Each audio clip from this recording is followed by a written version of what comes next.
Hi മക്കളെ, നമ്മുടെ 8ാം ക്ലാസ്സിലെ 3ാമത്തെ ചാപ്റ്ററാണ് ഫോഴ്സ് അഥവാ ബലം. നമുക്ക് ഫോഴ്സിന് ഒരു നിർവചനം കൊടുക്കാം. എങ്ങനെ നമുക്ക് ഡിഫൈൻ ചെയ്യാം നോക്കാം. ഇവിടെ നോക്കുക, ഇവിടെ ഒരു ബോള് ഒരു ഫോഴ്സ് കൊടുക്കുന്ന സമയത്ത് അതിൻ്റെ ഷേപ്പിൽ മാറ്റം വന്നിട്ടുണ്ട് അല്ലേ? എന്ത് ചേഞ്ചാണ് അവിടെ ഉണ്ടായിരിക്കുന്നത് നോക്കാം. ചേഞ്ച് ദ ഷേപ്പ്, ആകൃതിക്ക് മാറ്റം വന്നു. മറ്റൊരു കേസ് നോക്കാം. ദാ ഇവിടെ ഒരു റബ്ബർ ബാൻഡ് അല്ലേ? ഈ റബ്ബർ ബാൻഡിന് ഒരു ഫോഴ്സ് കൊടുത്തു, അപ്പോൾ അതിന് എന്ത് സംഭവിച്ചു? ചേഞ്ച് ദ സൈസ് അല്ലേ? അപ്പോൾ ഫോഴ്സിന് ഒരു ഒബ്ജക്റ്റിൻ്റെ ഷേപ്പും മാറ്റാൻ പറ്റും, അതുപോലെ തന്നെ സൈസും മാറ്റാൻ സാധിക്കും. നമുക്ക് അടുത്ത കേസ് നോക്കാം. ഇവിടെ നോക്കാം, ഒരു ബലൂൺ, അതിനൊരു ഫോഴ്സ് കൊടുത്തു അല്ലേ? അപ്പോൾ അതിനെന്ത് സംഭവിച്ചു? അതിൻ്റെ വോളിയത്തിൽ ചേഞ്ച് സംഭവിച്ചു അല്ലേ? ചേഞ്ച് ദ വോളിയം, വ്യാപ്തത്തിൽ മാറ്റം സംഭവിച്ചിട്ടുണ്ട്. 4ാമത്തെ കേസ് നോക്കാം. ഇവിടെ നോക്കുക, ഇവിടെ ഫസ്റ്റ് പറയുന്നത് ഒരു ബോള്, ആ ബോള് റെസ്റ്റിലായിരുന്നു അല്ലേ? അഥവാ നിശ്ചലാവസ്ഥയിലായിരുന്നു. ആ ഒരാൾ ഒരു കിക്ക് കൊടുക്കുന്ന സമയത്താണ് ഈ റെസ്റ്റിലുള്ള ആ സ്റ്റേറ്റ്, അതിൻ്റെ സ്റ്റേറ്റ് എന്താണ്? റെസ്റ്റ് ആണ് അല്ലേ? അത് ചേഞ്ചായി അല്ലെ, നിശ്ചലാവസ്ഥ മാറി. അതുപോലെ തന്നെ ഈ 2ാമത്തെ കേസിൽ എന്താ നമുക്ക് കാണാൻ സാധിക്കുക?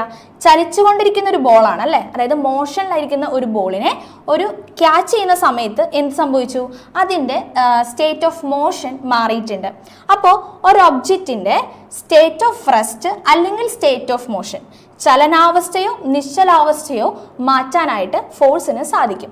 അപ്പോൾ നമ്മൾ ഇത്രയും കാര്യങ്ങൾ ഒന്ന് ക്രോഡീകരിച്ച് പറഞ്ഞു കഴിഞ്ഞാൽ, ഒന്ന് കൺക്ലൂഡ് ചെയ്ത് പറഞ്ഞു കഴിഞ്ഞാൽ എന്താണ് ഫോഴ്സ് എന്നുള്ളതിൻ്റെ നിർവചനമായി. ഇവിടെ നോക്കുക, force is that which change or tends to change the state of shape, size, volume, state of rest or state of motion. ഇവിടെ നോക്കുക, ഒരു വസ്തുവിൻ്റെ ആകൃതിക്കോ വലുപ്പത്തിനോ വ്യാപ്തത്തിനോ നിശ്ചലാവസ്ഥയ്ക്കോ ചലനാവസ്ഥയ്ക്കോ ഇത്രയും കാര്യങ്ങൾക്ക് മാറ്റം വരുത്താൻ സാധിക്കുന്ന കഴിവ് അതെന്താണോ അതിനെയാണ് നമ്മൾ ഫോഴ്സ് അല്ലെങ്കിൽ ബലം എന്ന് പറയുന്നത്.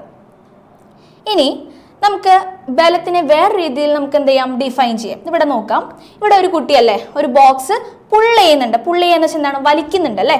സെക്കൻഡ് കേസ് നോക്കാം. ഒരു കുട്ടി ആ ബോക്സിനെ പുഷ് ചെയ്യുകയാണ് അല്ലെ? തള്ളി തള്ളി നീക്കുകയാണ്. അപ്പോൾ ഈ 2 കേസിൽ എന്ത് ഉണ്ടാകുന്നുണ്ട് നമുക്ക് നോക്കാം. ഇവിടെ when an object is pushed or pulled, a force is being applied on it. ഒരു വസ്തുവിനെ നമ്മൾ തള്ളുകയോ അല്ലെങ്കിൽ വലിക്കുകയോ ചെയ്യുമ്പോഴും എന്തുണ്ടാകുന്നുണ്ട്? അവിടെ ഒരു ഫോഴ്സ് അഥവാ ബലം ഉണ്ടാകുന്നുണ്ട് എന്ന് നമുക്ക് മനസ്സിലാക്കാൻ സാധിക്കും. ഇനി നമുക്ക് അടുത്തത് ഇമ്പോർട്ടൻ്റ് ആയിട്ടൊരു കാര്യമാണ്, എന്താണ് ഫോഴ്സിൻ്റെ യൂണിറ്റ്? ഇവിടെ യൂണിറ്റ് എന്ന് പറയുന്നത് ന്യൂട്ടൺ ആണ് കേട്ടോ. ആ ന്യൂട്ടൺ എന്ന് പറയുന്നത് ഏത് സിമ്പിൾ വെച്ചിട്ട് നമ്മൾ റെപ്രസെന്റ് ചെയ്യുക? ക്യാപിറ്റൽ N വെച്ചിട്ടാണ് നമ്മളത് റെപ്രസെന്റ് ചെയ്യുന്നത്. ഓക്കെ, ഇനി ഫോഴ്സ് തന്നെ 2 രീതിയിലാണുള്ളത്, contact force and non contact force. സമ്പർക്ക ബലമെന്നും സമ്പർക്കരഹിത ബലമെന്നും നമുക്ക് ഫോഴ്സിനെ 2ആയിട്ട് തിരിക്കാം. ഇതാ ഇവിടെ നോക്കാം, എന്താണ് കോണ്ടാക്ട് ഫോഴ്സ്?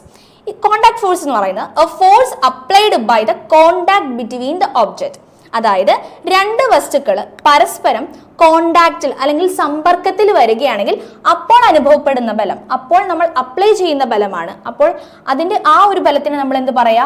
കോണ്ടാക്ട് ഫോഴ്സ് അല്ലെങ്കിൽ എന്താ പറയാ? സമ്പർക്ക ബലം എന്ന് പറയുക. ഇനി നോൺ കോണ്ടാക്ട് ഫോഴ്സ് എന്തായിരിക്കും?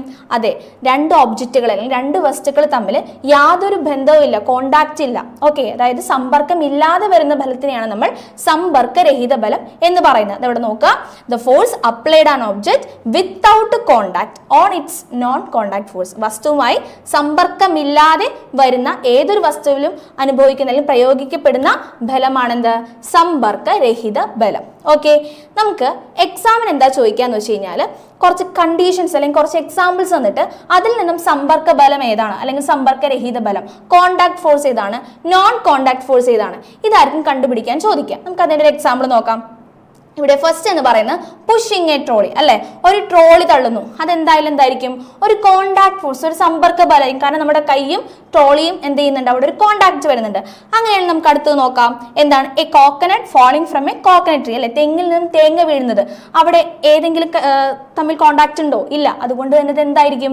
നോൺ കോണ്ടാക്ട് ഫോഴ്സ് അല്ലെങ്കിൽ സമ്പർക്കരഹിത ബലമായിരിക്കും. ഓക്കെ, 2ാമത്തത് കിട്ടിയല്ലോ. ഇനി 3ാമത്തത് നോക്കാം.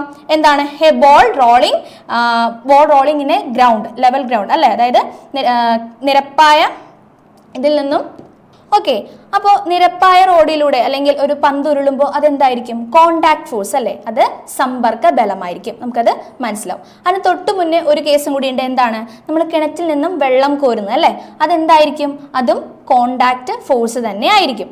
ഓക്കെ, ദെൻ നമുക്ക് അഞ്ചാമത്തത് നോക്കാം. എന്താണ്? കാന്തം ആണിയെ ആകർഷിക്കുന്നത്. അവിടെ യാതൊരു കോണ്ടാക്റ്റും വരുന്നില്ല, കാന്തവും ആണിയും തമ്മിൽ ഒരു കോണ്ടാക്റ്റും വരുന്നില്ല. അതുകൊണ്ട് തന്നെ അത് നോൺ കോണ്ടാക്ട് ഫോഴ്സ് അല്ലെങ്കിൽ സമ്പർക്കരഹിത ബലമാണെന്ന് നമുക്ക് പറയാൻ സാധിക്കും. ലാസ്റ്റ് വൺ എന്താണ്? സ്കെയില് ഉരസിയിട്ട് പേപ്പർ കഷ്ണങ്ങൾ ആകർഷിക്കുന്നത് അല്ലേ, ഇതെന്ന് പറയുന്നത് എന്തായിരിക്കും? ഒരു സമ്പർക്കരഹിത ബലം അല്ലെങ്കിൽ നോൺ കോണ്ടാക്ട് ഫോഴ്സ് ആയിരിക്കും. അപ്പൊ എക്സാമിന് ഇങ്ങനെയായിരിക്കും ചോദിക്കുക. നിങ്ങൾ എല്ലാവരും അത് നന്നായിട്ട് പഠിച്ചിട്ടുണ്ടാവണം. ഓക്കെ.